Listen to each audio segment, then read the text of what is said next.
धन्यवाद सभापति जी।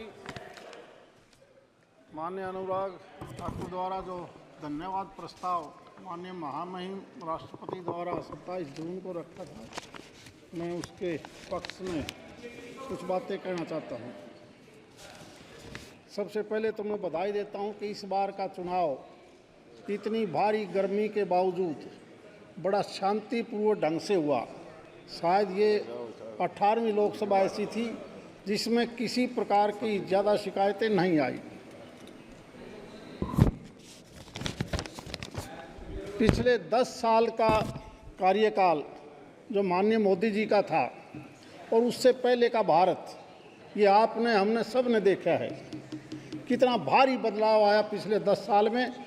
और जिस प्रकार से माननीय राष्ट्रपति जी ने जो बताया कि आने वाले 5 साल में इस देश ने विकसित देश बनाने के लिए हमने आगे कैसे बढ़ना है, उस कार्यक्रम की भी पूरी रूपरेखा तैयार की है। तो मैं बधाई देता हूं माननीय मोदी जी की सरकार को, जिन्होंने 10 साल में इतना बदलाव किया। अगर हम अलग अलग सेक्टर में देखें तो एक समय था 10 साल पहले, अगर हम रक्षा के हिसाब से देखें तो नॉर्थ ईस्ट से लेकर पाकिस्तान बॉर्डर तक आने जाने के लिए रास्ते नहीं थे। हमारे फौजी भाइयों को भी जब जाना पड़ता था तो 4-4, 5-5 दिन लग जाते थे।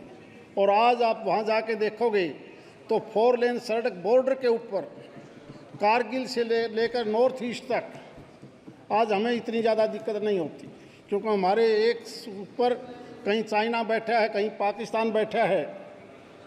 और इसी प्रकार से जो हथियार डिफेंस के थे, आप याद करिए फर्स्ट वर्ल्ड वार और सेकंड वर्ल्ड वार के टाइम्स की जो पुरानी ऑर्डिनेंस की फैक्ट्रियां होती थी, उसके बाद हम लगातार कई सालों तक अपनी फैक्ट्री नहीं लगा पाए। बधाई देता हूं माननीय मोदी जी की सरकार को, जिन्होंने make in India, made in India के नाम से अपने हथियार न केवल हमारे देश में काम आए बल्कि हमने विदेशों में भी निर्यात किया। केवल रक्षा के मामले में नहीं, अगर हम इंफ्रास्ट्रक्चर देखें तो एक समय था आने जाने के रास्ते नहीं थे, चाहे वो नेशनल हाईवे की बात हो। हम क्योंकि एनसीआर के रीजन में हैं, यहाँ से किसी ने बम्बई जाना पड़ता, मद्रास जाना पड़ता, लखनऊ जाना पड़ता, कलकत्ता जाना पड़ता, दिनों दिन लग जाते थे। और आज कई बार तो जब हम सड़क के ऊपर जाते हैं और कोई आदमी 10 साल के बाद अपने गाँव में आता है, अपने शहर में आता है, तो भूल जाता है तू कहाँ का रहने वाला था। एक बार जब सड़क पर चढ़ता है तो भूल जाता है कि कहाँ से उतरना था। ऐसी ऐसी सड़कें हमने केवल विदेशों में सुनी थी, देश में नहीं देखी। और केवल सड़कों का मामला नहीं, अगर कनेक्टिविटी में रेल की बात अगर हम करें, अगर हमें रेल के माध्यम से दूसरी जगह जाना पड़ता, दिनों दिन लग जाते थे। और आज हम हैरान हैं, हम कल ही चंडीगढ़ से आए तो हमें 6 घंटे लगते थे और हम 2.25 घंटे में चंडीगढ़ से दिल्ली आ गए। और उस ट्रेन की अगर स्पीड, केवल स्पीड नहीं, अगर उसकी सीट भी देखें तो ऐसा लगता था जैसे कोई हवाई जहाज़ की सीट है। ये है मॉडल। इसी प्रकार हवाई जहाज़ के मामले में देखोगे, बड़ा हर जगह जिस प्रकार नए एयरपोर्ट बने हैं और एयरपोर्ट के बाद जो एयरलाइन की अलग अलग हवाई जहाज़ का जो हमें सफ़र का समय मिला है सस्ते रेट में, कोई मुकाबला नहीं इस चीज़ का। हेल्थ के अंदर अगर देखेंगे, एक समय था कोई बीमार हो जाता तो सारे लोग दिल्ली एम्स में आने के लिए लोकसभा के सांसदों हों या राज्यसभा के एमपी हों, चिट्ठियां लिखवाते थे। और आज हर स्टेट में मेडिकल कॉलेज, एम्स, जिस प्रकार से संख्या बढ़ाई है, आज से पहले इस प्रकार का भारत हमने नहीं देखा था। इसी प्रकार एग्रीकल्चर सेक्टर अगर आप देखोगे, क्योंकि हमारा क्षेत्र तो सारा सूखा था, जब रेट बढ़ते थे तो हम आज से 10 साल पहले जब बाजरा बाज़ार में बिकता था मात्र 800 रुपये 900 रुपये क्विंटल का रेट होता था, आज वही रेट 2500 में हम बाजरा बेचते हैं। रेट बढ़ते होंगे कभी राइस के, चावल के, गेहूं के, लेकिन हमारा जो मोटा अनाज था जिसमें पौष्टिक आहार है, अगर किसी ने सुनाई दिया, किसी ने ध्यान दिया, तो ये पौष्टिक आहार केवल मोटे अनाज में कम पानी से जो फसल पैदा होती है उसी का रेट अगर बढ़ा तो माननीय मोदी जी के टाइम पर बढ़ा। हाँ जी, हम मेरी बात कर रहा हूँ। Honorable member, please address to the chair. वही बात कर रहा हूँ, अगर No, no, वोट please पे अनाज address का the chair. रेट बढ़ा तो हमारी सरकार के टाइम पर बढ़ा, वरना वही रेट देखिए। सन 1947 में जब देश आज़ाद हुआ तो देश की आज़ादी के ऊपर जिन लोगों ने बलिदानी दी, उनकी सोच थी कि जब देश आज़ाद होगा तो हम तेज़ी से आगे बढ़ेंगे, लेकिन लंबे अरसे तक जितनी रफ्तार हमें पकड़नी चाहिए थी नहीं पकड़ पाई। और आज पिछले 10 साल से जो रफ्तार तेज़ी से पकड़ी है, उसी का नतीजा है कि 2047 तक आओ हम सब मिलकर इस देश को आगे बढ़ाएं।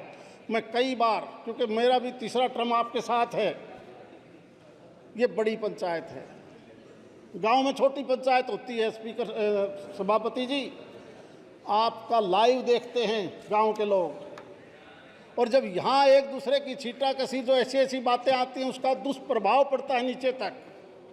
इसलिए आज हमें केवल देश को आगे कैसे बढ़ाना है वो सुझाव देने चाहिए, न कि ऐसी ऐसी बातें हम पिछले 10 साल से जो देख रहे हैं। आज भी सुबह से शाम तक जो हमने माहौल देखा, केवल राष्ट्रपति द्वारा जो अभिभाषण था कि हमने देश को आगे बढ़ाना है आने वाले 5 साल में, उस पर चर्चा कम, दूसरी बातों में हम ज़्यादा उलझ के रह जाते हैं। उसका कोई फायदा नहीं होना, क्योंकि हम दुनिया के विकसित देश की श्रेणी में आना चाहते हैं। आप देखिए तो 10 साल पहले का भारत, और उस वक्त टैक्स की कलेक्शन कितनी थी। इसी 10 साल में केवल टैक्स कलेक्शन के सुधार के कारण हम 2.5 गुना ज़्यादा हमारा बजट बन जाता है, चाहे वो डेवलपमेंट का बजट हो या दूसरा बजट हो। और उसी का नतीजा है कि हम हर सेक्टर में किसान को भी फ़ायदा देते हैं। अब पिछले कुछ सालों में अगर आप देखोगे, हर साल हम 70,000 करोड़ से ज़्यादा किसान को मुआवजा देते हैं, सब्सिडी देते हैं, सम्मान निधि देते हैं। केवल एक बार पिछली सरकारों ने कभी 72,000 करोड़ रुपया कर्जा माफ़ किया होगा, लेकिन ये तो एक नियम बना दिया कि हर साल इतना ज़्यादा पैसा किसान के खाते में जाता है। मैं मेरे प्रदेश के बारे में देखता हूँ, हम 12,000 करोड़ से ज़्यादा किसान को मुआवजा दे चुके हैं। पहले कभी मुआवजे का नाम नहीं होता था, आज उस किसान को मुआवजा जिस राशि से जाता है, अगर सभी पार्टियों की सरकारें इसी प्रकार प्रदेश में दें तो हम आगे बढ़ सकते हैं।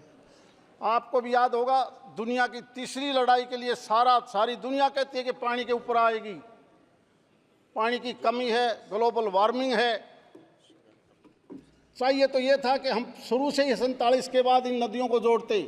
मैं बधाई देता हूँ माननीय मोदी जी की सरकार को, जिन्होंने 99 प्रोजेक्ट तो मंजूर करके चालू भी कर दिए, और बहुत सी ऐसी नदियां हैं जिनके जोड़ने के ऊपर बड़ी राशि खर्च करने जा रही है।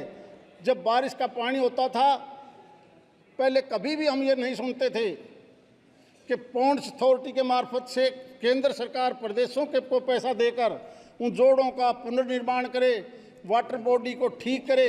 पिछले 3-4 साल से जिस प्रकार से माननीय मोदी जी की सरकार ने पानी के बचाव के लिए सारे प्रदेशों को धनराशि दी है कि बारिश का पानी वहीं रोक के रिचार्ज करिए, ताकि ड्रीप इरिगेशन या स्प्रिंकलर सेट के माध्यम से कम पानी से आप ज़्यादा फसल पैदा कर सकते हो।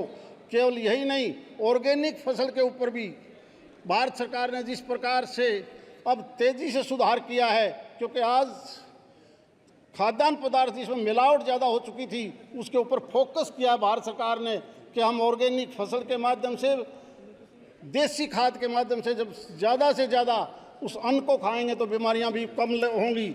इसी प्रकार से बैंकिंग व्यवस्था आप देखोगे तो पब्लिक सेक्टर के बैंक थे जो हमेशा घाटे में रहते थे, और पिछले 10 साल का इतिहास देखिए जिस प्रकार से बैंकिंग ने भी पूरा फायदे का, केवल एक बैंक नहीं, सुधार करना केवल भारत सरकार का काम होता है। उसी की अच्छी मैनेजमेंट की वजह से आज सभी बैंक फायदे में हैं, वरना यही बैंक एनपीए के माध्यम से या दूसरे माध्यम से हर साल घाटे में रहते थे। इसी प्रकार से सर्विसेज के मैटर में Please wait. There is an announcement. Honorable members, I have a long list of speakers to speak on the President address. The time is already 6 o'clock. If the House agrees, the time can be exhausted with consensus. Yes, I think that is agreed. Time is extended up to 10 p.m. सभापति जी, Yes, carry on. Class C और D में interview system होता था देश में, जिसमें सिफारशी लड़के लगते थे। माननीय मोदी जी ने सारे देश में लागू किया कि इंटरव्यू सिस्टम खत्म करिए क्लास सी और डी में, ताकि लोग अपनी काबिलियत के हिसाब से जब नौकरी करेंगे तो कोई गड़बड़ नहीं होगी। इसी प्रकार से इस 10 साल की सरकार के अंदर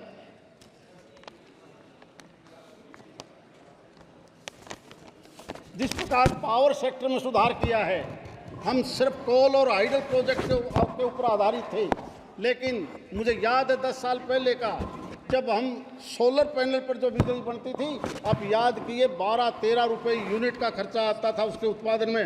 आज वही मात्र 3.5 रुपये के अंदर बिजली तैयार हो जाती है। ऐसा कौन सा जादू लेके आए हैं माननीय मोदी जी, जिसकी वजह से ये रेट इतना ज़्यादा कम हुआ, और उस सस्ती बिजली की वजह से हमारा इन्वायरमेंट भी ठीक रहता है और बिजली भी सस्ती दामों में मिल जाती है।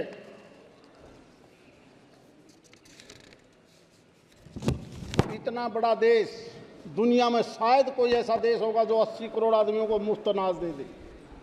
विपक्ष वाले कहते थे कि पैसा कहाँ से आएगा, अनाज कहाँ से आएगा, खाली हो जाएंगे वेयर हाउस, लेकिन आज भी किसान ने उत्पादन भी बढ़ाया और उस गरीब आदमी को अपना जीवन जीने के लिए भिखारी नहीं बनना पड़ा। ये भी एक अगर किसी का योगदान था तो माननीय मोदी जी का था। आप हेल्थ में देखोगे तो जो जन औषधि केंद्र खोले हैं, सस्ती दवाई ये पहले हमारी देश की किसी सरकार ने नहीं सोचा। माननीय मोदी जी की सोच थी कि वही जेनरिक दवाइयाँ अगर उसके स्टोर ज़्यादा खुलेंगे तो गरीब आदमी को सस्ता इलाज मिलेगा।